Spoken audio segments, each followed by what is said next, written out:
ذكر وموعظة ونور فيه شفاء للصدور وشفيعنا يوم أعوذ بالله من الشيطان الرجيم. بسم الله الرحمن الرحيم.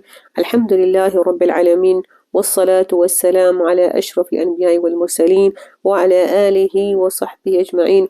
أما بعد، السلام عليكم ورحمة الله وبركاته. Moyo wetu tutaka kuchukua leo au tabia au watu, moyo wa Nabii Yaqub, moyo ambao una huzuni kubwa, moyo ambao una qalaq, moyo ambao una hofu na wasiwasi ya mtoto wake mdogo, hamjui kenda wapi. Subhanallah, ndugu zake alivyomfanyia. Aya namba 84 نمبر 84 الله سبحانه وتعالى نسيما وتولى عنهم وقال يا أسفا على يوسف وابيضت عيناه من الحزن فهو كظيم. Nabii Yaqub akawapa mgongo asiwashughulikie nao, ukiwa moyo wake umeingia dhiki kwa maneno waliyosema, na akasema ya hasara yangu juu ya Yusuf, na macho yake yakawa meupe kwa kuondoka weusi wake, yani yameondoka ule mboni haionekani. Kwa masikitiko mingi, moyo wake umejaa tele huzuni, lakini alikuwa akificha sana. Linamtegemea Allah subhanahu wa ta'ala. Tusisahau mwanawe alimuelezea ndoto, ile ru'ya aliyoiona, na kadhalika pia anajua ni Allah subhanahu wa ta'ala alimun hakim fil bidaya, na hii majina yake Allah subhanahu wa ta'ala mwenye ilmu, mwenye hikma. Ndio nini hiyo ya maisha yake, au ndio kisa cha Nabii Yusuf yote ni kuna ilmu ndani yake na kuna hikma. Kuna vitu hatuvijui sisi na kuna hikma ndani yake. Aya tulipita tumezungumzia kuhusu nini, wallahu ghalib ala amri, yani mambo yetu ya katika mikono ya Allah subhanahu wa ta'ala. Kila kitu chetu katika mikono nini, mikono ya Allah subhanahu wa ta'ala. Nabii Yaqub aliishi na wasiwasi mkubwa juu ya mwanawe, lakini hakuacha kumwamini Allah subhanahu wa ta'ala, kuwa na imani kwa Allah subhanahu wa ta'ala. Na sisi pia tutapata mambo, tutafikwa yani mazito, tutapata wasiwasi na dhiki, ni hali ya kibinadamu, tutakuwa, lakini tunapaswa tusikate tamaa.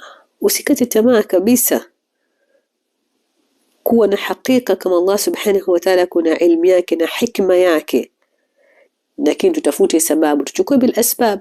Akid Nabii Yaqub alikuwa anatafuta mwanawe, anamtafuta, anamuulizia, sema si kama kakaa tu kumtegemea Mwenyezi Mungu, la, unachukua bil asbab na unamtegemea Allah subhanahu wa ta'ala, na unaondoa wasiwasi. Kwa kuondoa wasiwasi unahitajia tuwe na dua daima, muombe Mwenyezi Mungu akuondoshee ile huzuni yako, unamwomba Mwenyezi Mungu akutengenezee mambo yako, na kadhalika pia kwa kujikaribisha kwa Allah subhanahu wa ta'ala, kama kutoa sadaka, kusaidia watu. Yani vitu vyote hivi ni vitu katika amali njema, pia zinakuachia moyo wako unapungua na kuwa na nini, na kuwa na dhiki.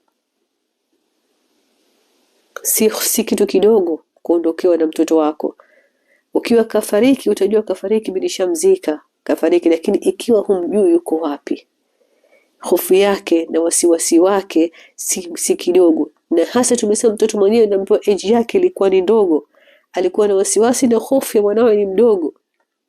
Hapo sisi tunazungumzia kisa cha Nabii Yusuf, bado hajawa nabii. Lina hata kisa kenyewe wanasema ulama, yani kisa cha Nabii Yusuf katika surati Yusuf haizungumzii kuhusu kama Nabii Yusuf ashakuwa nabii.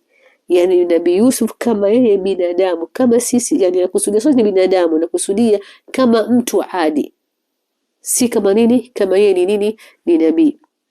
Idhan labud, na hii ni kibinadamu, labud tafikiwa na mambo. Na tumesema pia katika durusi za mwanzo tulivyosema kama kisa ya Nabii Yusuf kinatuonesha kama unapanda unashuka, unapanda katika maisha yako hivyo. Idhan ikiwa tulikuwa darasa iliyopita tuwe na yaqeen na tuwe na subra, hii hapa tuwe na wenye kujikaribisha kwa ibada na kadhalika dua kwa wingi. Dua kwa wingi. Mwenyezi Mungu atuondoshee nini? Nyoyo zetu, ajalie nyoyo zetu baridi, bila ya nini? Bila ya hofu, bila ya nini? Bila ya wasiwasi. Atujalie nyoyo zenye nini? Zenye sakina, zenye utulivu. Walhamdulillah rabbil alamin. سبحانك اللهم وبحمدك نشهد أن لا إله إلا أنت نستغفرك ونتوب إليك والسلام عليكم ورحمة الله وبركاته.